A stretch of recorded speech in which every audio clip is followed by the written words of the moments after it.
Hello, hi. Welcome to all in my class. Friend, this is Archana Economica, right? जो provide कराता है economics, home science and general studies related all the content, बिल्कुल free of cost, right? जिसके लिए आपको एक भी चवन्नी किसी को भी देने की ज़रूरत नहीं। ये मेरा तकिया कलाम बन चुका है, right? And first of all सबसे पहले आप चैनल को लाइक कर दीजिए, सब्सक्राइब कर दीजिए, अपने दोस्तों में शेयर कर दीजिए, राइट? एंड रिसेंटली कुछ हमारे नए फ्रेंड्स इस फैमिली के मेंबर बने हैं। सो आप जो भी हैं, जहाँ से भी हैं, welcome to all in my class. In fact this is not my class, this is your class, this is your family, right? ये आपका अपना चैनल है जो प्रोवाइड कराता है economics, home science and general studies related all the content completely free of cost. So friends, without wasting a time, let's start, right? और हमारा जो हमारा 615 पेज पर हम थे, राइट? वो लेके चलूँगी ताकि आपका रिकॉल हो जाए एंड उसी के आगे के क्वेश्चन को हम कवर करेंगे, राइट? अभी हमारा CDP ही चल रहा है, child development. So let's start. देखो बेटा, ये आपका 615 पेज नंबर है, राइट? यहाँ तक आप पढ़ चुके थे। इसके आगे आप लास्ट वीडियो में इसके इतने यहाँ तक देखिएगा, राइट? अब इसके आगे हम चलते हैं, नहीं तो हम उलझे रहेंगे इसी में, क्योंकि प्रैक्टिस का मतलब ही होता है कि स्मार्टली प्रैक्टिस करना। ये नहीं हाँ लगे हुए हैं, है ना, फिर तो फ़ायदा ही क्या है। चलो,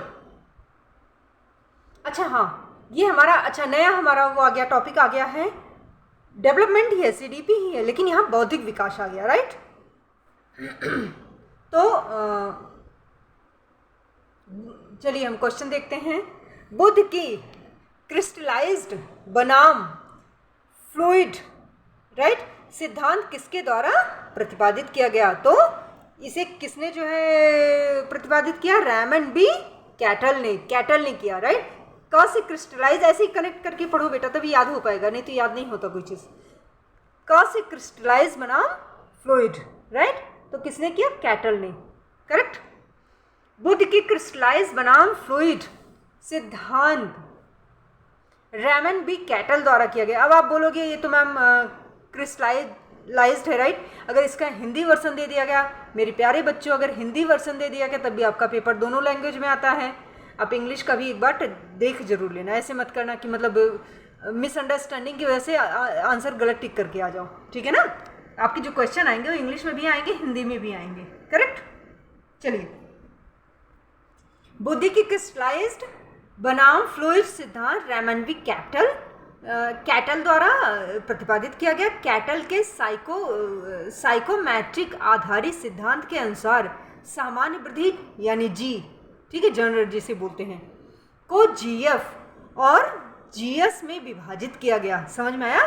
सामान्य बुद्धि, जनरल जो इंटेलिजेंस हमारा था, उसको GF और GS में डिवाइड किया गया। फ्लूइड इंटेलिजेंस सिद्धांत तर्क समस्याओं को हल करने की क्षमता है, करेक्ट? और कई महत्वपूर्ण कौशल जैसे समझ, समस्या समाधान, सीखने के साथ सहसंबंध, राइट, ये चीज़ें इससे रिलेटेड हैं। क्लियर हो गया बच्चा? चलो, अधिगम का वक्र, अधिगम लर्निंग, आपने अधिगम का वक्र पढ़ा होगा, अधिगम के पठार भी पढ़े होंगे, अधिगम के वक्र भी पढ़े होंगे, राइट? तो अधिगम का वक्र ग्राफ द्वारा प्रकट करना है। क्या ग्राफ द्वारा कैसे क्या प्रकट किया जाता है बेटा? तो ये हमारा अधिगम की उन्नति और गति को भी, कि मतलब हमारा लर्निंग किस स्पीड से चल रहा है, कितना उसमें प्रोग्रेस हो रहा है, भूलने की गति, राइट, जो हम कोई चीज़ भूल जाते हैं, विस्मृति जिसे बोलते हैं, उसकी भी गति को प्रकट करता है। और धारण यानी रिकॉल, राइट, स्मृति की गति, करेक्ट, उसको भी हम जो यहाँ प्रकट करते हैं, किसके द्वारा? अधिगम वक्र द्वारा, लर्निंग कर्व द्वारा और ग्राफ द्वारा, राइट? क्लियर हो गया? अधिगम का वक्र ग्राफ प्रकट करता है अधिगम की उन्नति और गति को, भूलने की गति को, धारण और स्मृति की गति को, करेक्ट? उपरोक्त कथन में सभी सही है, ये तो आप जानते ही हैं, ये तो ऐसे ही पढ़ दिया मैंने। व्यक्तिगत परीक्षण का प्रकार, व्यक्तिगत परीक्षण, राइट, जो पर्सनल जो आपका वो होता है परीक्षण होता है, इसका जो है प्रकार कौन सा है? तो वैशलर वेलेव्यू परीक्षण, राइट। वैशलर वेलेव्यू परीक्षण व्यक्तिगत परीक्षण का प्रकार है। व्यक्तिगत परीक्षण यह मापता है कि आपने मनोविज्ञान की बुनियादी अवधारणाओं और विचारों को एक विज्ञान के रूप में और सीखने को एक मनोवैज्ञानिक घटना के रूप में कितनी अच्छी तरह समझा है। करेक्ट बेटा। बौद्धिक अक्षमताओं को परिभाषित करने के लिए निम्नलिखित पद्धति का प्रयोग किया जाता है। कौन सी पद्धति? आप पढ़िए, हम चलते हैं इधर, ठीक है ना, आंसर पे सीधे। करेक्ट, या आपके ऑप्शंस हैं और हम सीधे आंसर पे चलते हैं। आंसर हमारा सी करेक्ट है, यानी ACD, राइट। यानी बौद्धिक अक्षमता को परिभाषित करने के लिए किस पद्धति का प्रयोग किया जाता है? तो बेटा धारा प्रवाह रूप से इंग्लिश तथा हिंदी में बोलने की अक्षमता, ठीक। अंगीकारी एडॉप्टिव क्रियाशीलता की क्षति, 18 वर्ष की आयु से पहले अभाव प्रकट होना। करेक्ट। बच्चों में ज्ञानात्मक पड़ाव की प्राप्ति के सही क्रम में व्यवस्थित कीजिए, राइट। ये देखिए ऑप्शंस हैं आपके। करेक्ट, हम आंसर पे आते हैं। बच्चों में ज्ञानात्मक पड़ाव की प्राप्ति का सही क्रम: वस्तु स्थायित्व, कल्पनात्मक खेल, लंबाई, संरक्षण, द्योतक विचार। ज्ञानात्मक पड़ाव की प्राप्ति का सही क्रम क्या है? वस्तु स्थायित्व है, कल्पनात्मक खेल है, लंबाई संरक्षण है और द्योतक विचार है। समझदारी और तर्क शक्ति बच्चों में कब विकसित होती है?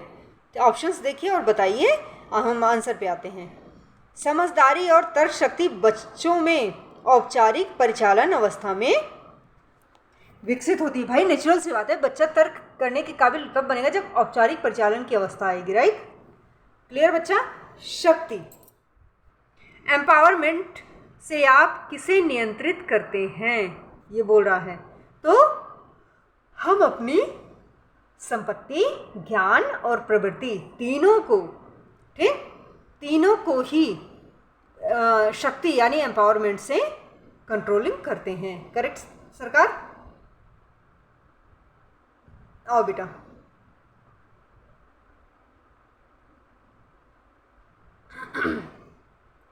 मस्तिष्क अपने वयस्क भार का 90% तक पहुंचता है। मस्तिष्क अपने वयस्क भार का 90% तक पहुंचता है जब बालक की आयु होती है। कितनी होती है बेटा? 6 ईयर की, राइट, 6 साल की। मस्तिष्क अपने वयस्क भार का 90% तक पहुंचता है जब बालक की आयु 6 वर्ष होती है। तीव्र बुद्धि मानव का IQ कितना होता है?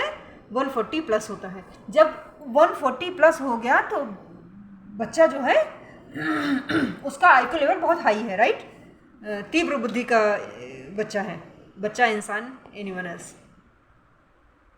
उच्चतर बुद्धि के बच्चों में यौन परिपक्वता कब आती है? कब आती है बेटा? सामान्य समय से पूर्व, राइट। उच्चतर बुद्धि में यौन परिपक्वता सामान्य समय से पूर्व आ जाती है।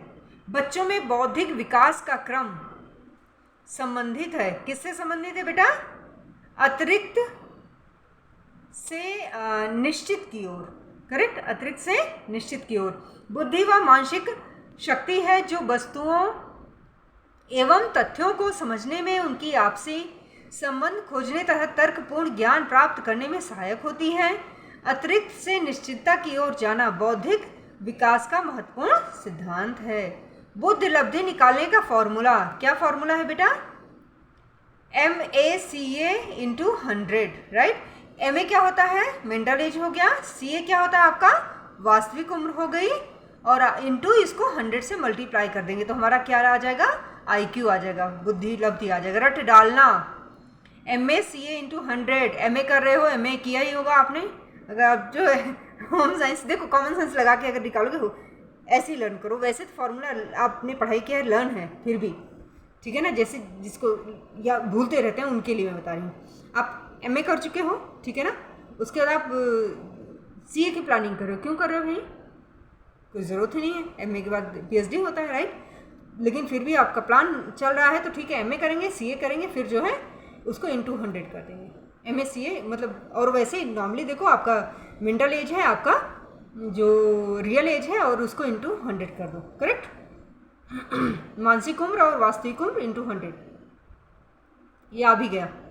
1900 किसने दिया था? Point should be noted. 1912 में स्टर्न ने मानसिक लब्धि शब्द का प्रयोग किया था, इन्होंने प्रयोग किया था, राइट। व्यक्ति की शारीरिक आयु बुद्धि परीक्षणों द्वारा ज्ञात की गई व्यक्ति की मानसिक आयु का अनुपात बुद्धि लब्धि का अंक प्रदान करता है। बुद्धि लब्धि का सूत्र, बुद्धि लब्धि यानी मानसिक आयु बटे वास्तविक आयु इंटू 100, वही बता रहा है, MA/CA इंटू 100, करेक्ट। ये मैं जो लिंक करने का बता देती हूँ इसलिए आपके माइंड में परमानेंट मेमोरी में आ जाए। बाकी फार्मूला तो हमें नॉर्मल रट के वैसे याद ही पढ़ते हैं तो याद ही हो जाता है, पर इसके लिए मैं बताती हूँ। वैसे भी एक दो बार ये सब चीज़ें बहुत सिंपल सी हैं, 1000 टाइम्स आप पढ़ चुके हो। निम्नांकित में से किसका प्रयोग करने से ज्ञान की स्मृति सबसे प्रभावशाली होती है? तो ये आप ऑप्शंस देखिए बेटा, हम सीधे अपने आंसर पे चलते हैं ताकि हमारा टाइम बच जाए। बचपन से ही व्यवहारिक अनुभव द्वारा ज्ञान में वृद्धि होती है, जिसके लिए श्रव्य दृश्य सामग्री को उपयुक्त माना जाता है, जिसके प्रयोग से ज्ञान की स्मृति सबसे अधिक प्रभावित होती है, जैसे सरल से कठिन की ओर सीखना, राइट। प्रतिभाशाली बालक की बुद्धि लब्धि कितनी होती है बेटा? 130 to 140, राइट। और 140 प्लस हो गया तो अत्यधिक बुद्धिमान हो गया, राइट। प्रतिभाशाली बालक 130 to 140 से अधिक इसका प्लस होता है, इसका बुद्धि लब्धि, राइट। सामान्य से अधिक बुद्धिमान व्यक्ति 130 to 140 होता है, राइट। या इससे भी अधिक होती है तो प्रतिभाशाली या गिफ्टेड चाइल्ड जिसे बोलते हैं वो हो जाते हैं। 140 प्लस 130 to 140 प्लस हो गया तो आपका गिफ्टेड चाइल्ड आ गया, करेक्ट। बुद्धिमापन का स्वीकृति परीक्षण बनाने वाला प्रथम मनोवैज्ञानिक कौन था बेटा? जो बुद्धिमापन का स्वीकृत परीक्षण बनाने वाले तो बिने, राइट। बुद्धिमापन बिने, ऐसे ही अपने दिमाग के अंदर डालो, बुद्धि का मेजरमेंट बिने, करेक्ट। पीएचडी में भी आया था, देखो एंट्रेंस एग्जाम में 2015 में। बुद्धिमापन का स्वीकृति परीक्षण बनाने वाले प्रथम मनोवैज्ञानिक बिने हैं। 20वीं सेंचुरी के प्रारंभिक वर्षों में बुद्धिमापन के इतिहास में सबसे अधिक महत्वपूर्ण विकास अल्फ्रेड बिने के कार्यों द्वारा हुआ है। बिने ने बुद्धि परीक्षाओं में आयु पर महत्वपूर्ण बल दिया है। मंद बुद्धि बालकों की बुद्धि लब्धि IQ जो है 80 से कम होती है। जिसकी IQ जो है IQ 80 से कम हो और 80 से कम हो उसे मंद बुद्धि बालक कहते हैं। अंडरस्टूड सरकार? बालक का मानसिक स्वास्थ्य निर्भर करता है, किस पर निर्भर करता है? परिवार पर भी निर्भर करता है, विद्यालय पर भी निर्भर करता है और अपने समाज और समुदाय पर भी निर्भर करता है, करेक्ट। सब पर निर्भर करता है। बुद्धि लब्धि यानी आयु का समीकरण किसने विकसित किया? तो ये आप बताइए, अभी हमने ऊपर बताया आपको, टर्मन ने, राइट। बुद्धि लब्धि IQ का समीकरण टर्मन ने विकसित किया। व्यक्ति की मानसिक आयु जान लेने पर यह पता नहीं लग पाता कि वह तीव्र, सामान्य अथवा मंद बुद्धि है, राइट। इसके लिए बुद्धि लब्धि का आविष्कार मनोवैज्ञानिक टर्मन ने किया। बुद्धि लब्धि क्या है? इसे जानने से पहले वास्तविक आयु और मानसिक आयु का ज्ञान होना आवश्यक है, तभी हम निकाल पाएंगे ना भाई, फॉर्मूला तभी पुट कर पाएंगे, करेक्ट। चलो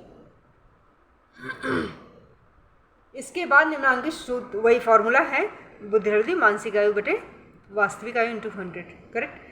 गार्डनर की बहुबुद्धिमत्ताओं में समाविष्ट है, तो क्या समाविष्ट है सरकार? देख लीजिए, हम आंसर पे चलें।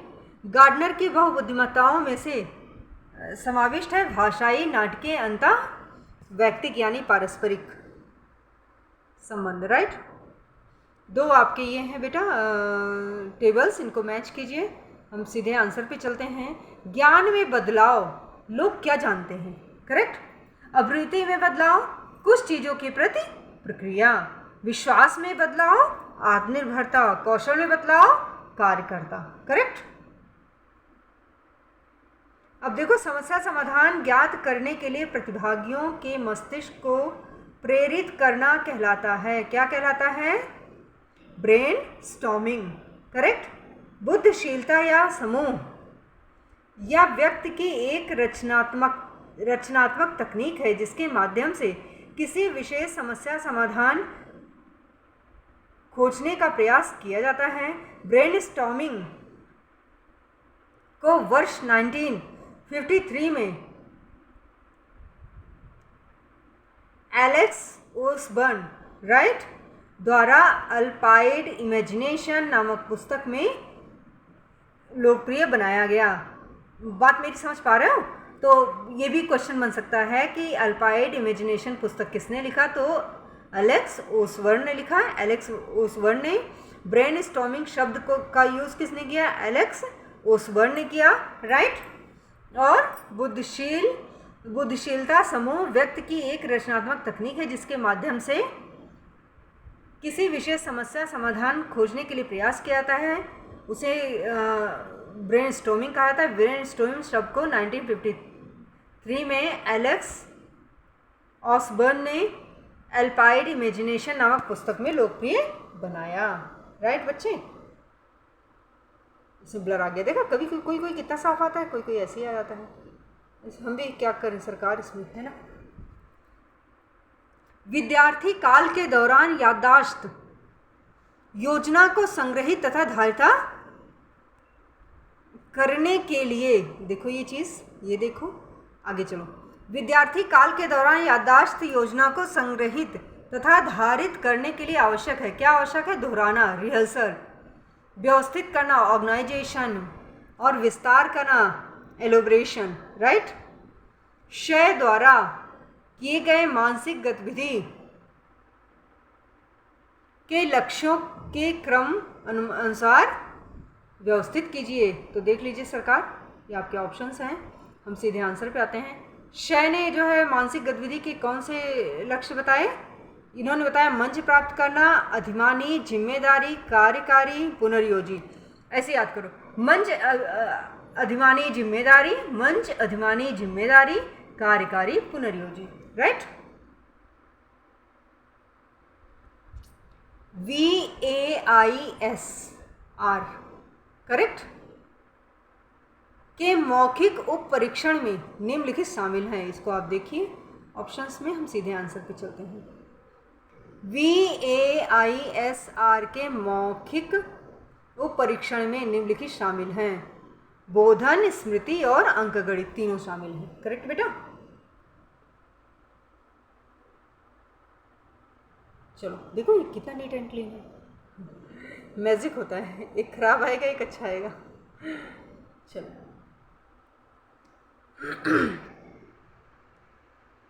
मार्सिया द्वारा दिए गए पहचान स्तरों में शामिल है। कौन सी चीज़ शामिल है बेटा? अब देखो, और ये देखो, सीधा आंसर पे आ जाओ। मार्सिया द्वारा दिए गए पहचान स्तरों में कौन शामिल है? पहचान, मोरेटोरियम, पहचान पूर्वबंधित करना, पहचान बिखराव। पहचान तो सब में ध्यान रख लेना ऐसे। पहचान उपलब्धता, पहचान मोरेटोरियम, पहचान पूर्वबंधित, पहचान बिखराव। करेक्ट। रटना पड़ेगा बेटा, इसमें कुछ चीज़ों पे कोई ऑप्शन नहीं, वो नहीं होता है ना। स्वधारणा के विकास को क्रमानुसार कीजिए। आ जाइए आंसर पे सीधे आ जाते हैं। स्वधारणा, स्व पहचान स्थापित करना, सुनिश्चित स्व का विकास करना, स्वयं का कहानी के रूप में स्मरण, आपसी तुलना का प्रकट होना। स्वधारणा में अमूर्त वर्णन शामिल होना। राइट। सांवेदिक बाध्यता, मतलब एक तरफ दो दो टेबल है, देखो बेटा इसको एक दूसरे से टैली करो और सारी चीज़ें इतना सारी इजी हैं, ठीक है ना। अब थोड़ा सा देखो फिर हम आंसर पे आते हैं। चलो,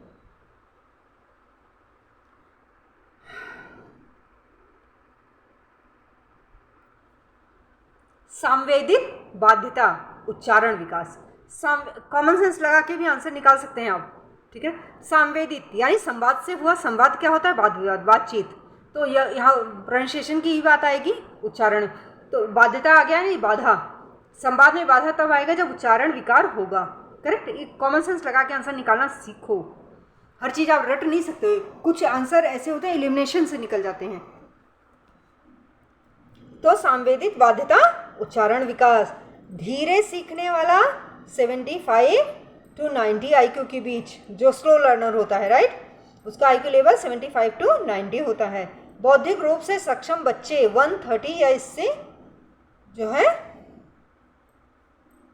अधिक के आयु के होते हैं, 130 प्लस जो होते हैं, राइट। डिसलेक्सिया पढ़ने में मुश्किल होता है। तंत्रिका पेशी विकलांगता यानी सेरेब्रल पाल्सी, प्रमस्तिष्क अंगघात, ये हमने पढ़ा रखा है, आपका जब ब्रेन का चैप्टर में पढ़ा रही थी उसमें है, स्क्रॉल करके नीचे जाना और देख लेना प्लीज़, अपने साथ वो करो, जस्टिस करो, जब पढ़ रहे हो तो सीरियसली पढ़ो। इसीलिए मैं कोशिश मेरी यही रहती है, कोई इफ एंड बट ना हो जाए तो मैं प्रोवाइड करती रहती हूँ, वीडियोस भेजती रहती हूँ, और रीज़न सिर्फ यही, जब स्टार्ट किया है तो सचमुच करो, नहीं तो मत करो यार, है ना। तो आप भी मेहनत करो। चलो, प्रोजेक्टिव टेस्ट यानी टैट, वयस्क व्यक्तियों के लिए बुद्धि परीक्षण WAIS, अभी WAIS के बारे में हमने पढ़ा था ना, वही। बच्चों के लिए WISC, राइट। शिशु विकास के मापदंड BSID, नवजात शिशु के लिए अपगार आता है, राइट, APGAR, अपगार, करेक्ट, ये रट डालना दो। तो प्रोजेक्टिव ऐसे बोलो, प्रोजेक्टिव टेस्ट टैट, वयस्क वैस, W आ गया, वयस्क ऐसे थोड़ा गैस वो किया करो, तो मतलब कनेक्ट कर लिया करो। तो यहाँ भी वैस ही लिखा है, VAIS, वैस, वयस्क के लिए वैस, बच्चों के लिए WISC, करेक्ट, क्योंकि C फॉर चाइल्ड आ गया। शिशु के लिए आपका BSID, फिर नवजात शिशु के लिए अपगार आ गया। अपगार कई बार पूछ चुके हैं ये सब, टैट भी सारी चीज़ें आ चुकी हैं एग्जाम में, तो रट डालो। बौद्धिक प्रक्रिया का सही क्रम, बौद्धिक प्रक्रिया का सही क्रम बताइए, देखिए बच्चा बताइए, हम अपने नेक्स्ट पेज पे चलते हैं। ऑलराइट, आ जाओ।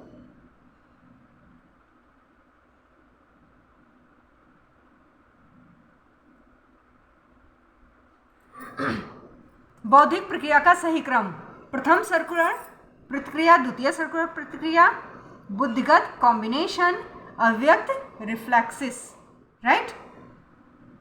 फिर शिक्षणीय, मानसिक रूप से अक्षम बालक की बुद्धि लब्धि का स्तर होता है, कैसा होता है बेटा, 75 to 100, ये बोल रहा है शिक्षणीय मानसिक रूप से अक्षम बालक जो होता है, शिक्षणीय छोड़ दो, अक्षम बालक, ठीक, अक्षम बालक 75 to 100, करेक्ट। शिक्षणीय मानसिक रूप से अक्षम बालक की बुद्धि लब्धि का स्तर 75 to 100 होता है।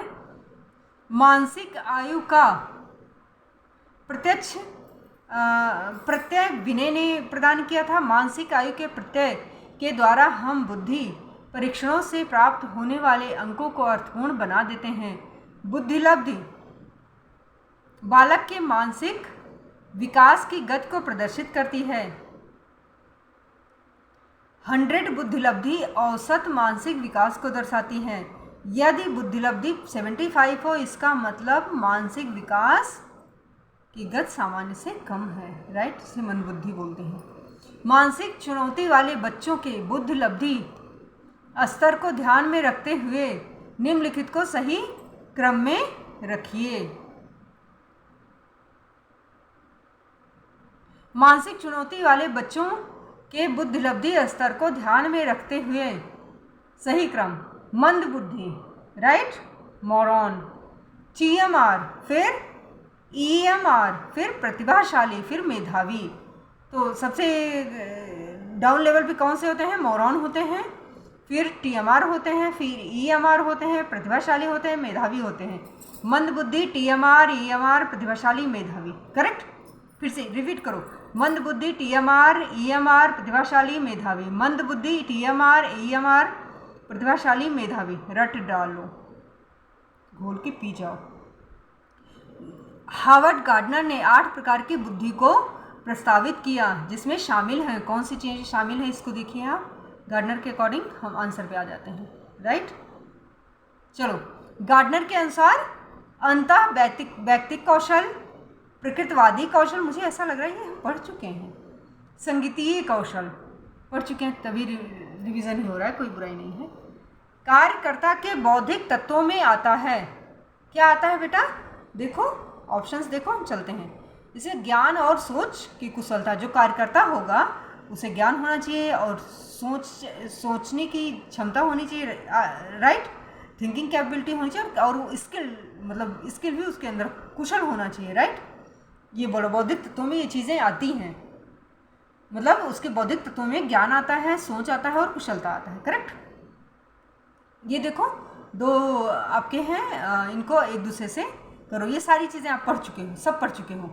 ऑटोसोम्स, सेक्स क्रोमोसोम्स, डिस्लैक्सिया, मंद बुद्धि, सब पढ़ चुके हो। करो, आंसर पे आते हैं। मंद बुद्धि तो बुद्धि लब्धि हो गई, राइट। IQ हो गया। ऑटोसोम्स क्या होता है? पुरुषों और महिलाओं में समान संख्या, किस चीज की? क्रोमोसोम्स की। पुरुषों और महिलाओं में समान संख्या जब होती है, राइट, ऑटोसोम्स हो जाता है। ऑटोसोम्स एक जैसे कितने होते हैं और अलग अलग कितने होते हैं, याद है आपको? पढ़ाते हुए हमने पढ़ाया था। तो कुल कितने क्रोमोसोम्स होते हैं हमारे? 46 होते हैं, 23। इसमें से ऑटोसोम्स कौन से हैं? ऑटोसोम्स यानी एक समान, महिला और पुरुष में एक जैसे होते हैं। अब आपका दिमाग चला गया, राइट। अब आंसर ढूंढ लिया। तो ऑटोसोम्स क्या होता है? पुरुषों और महिलाओं में समान संख्या, राइट। डिस्लैक्सिया लर्निंग से रिलेटेड है, राइट, अक्षमता। सेक्स क्रोमोसोम्स पुरुषों और महिलाओं में भिन्न संख्या, दोनों एक दूसरे का ऑपोजिट हैं। एक ऑटोसोम्स होता है जो सेम होता है और सेक्स क्रोमोसोम्स होते एक ही होता है। मेल और फीमेल में जो डिफरेंस है, जिसमें बच्चा जो है मेल होगा या फीमेल होगा वो डिसाइड होता है उससे, राइट। चलो निम्न में से कौन सा ज्ञानात्मक पक्ष के उद्देश्यों में सम्मिलित नहीं है? कौन सा सम्मिलित नहीं है? आवृत्ति, ज्ञान, बोध, मूल्यांकन आदि ज्ञानात्मक पक्ष के उद्देश्यों में आते हैं, जबकि आवृत्ति ज्ञानात्मक पक्ष के उद्देश्यों में नहीं आता, करेक्ट। ये हो गया बेटा, डन। अब मेरे प्यारे बच्चों, राजदुलारों, जिगर के टुकड़ों, आप जो है ये हमारा हो गया है यहाँ तक, अभी तक। इसके आगे फिर हम नेक्स्ट चलेंगे। सो डियर ऑल, मिलते हैं अपने नेक्स्ट वीडियो पर। तब तक के लिए हंसते रहिए, मुस्कुराते रहिए, स्वस्थ रहिए, मस्त रहिए, व्यस्त रहिए और चैनल को लाइक कीजिए, सब्सक्राइब कीजिए, अपने दोस्तों में शेयर कीजिए, क्योंकि अर्चना इकोनॉमिका एक ऐसा चैनल है जो complete economics, complete home science and general studies के ऑल द कंटेंट बिल्कुल फ्री ऑफ कॉस्ट देता है, राइट। एंड चलो फिर मिलते हैं अपने नेक्स्ट चैनल पे। तब तक के नेक्स्ट चैनल का मतलब नेक्स्ट वीडियो में। तब तक के बाय बाय, सी यू।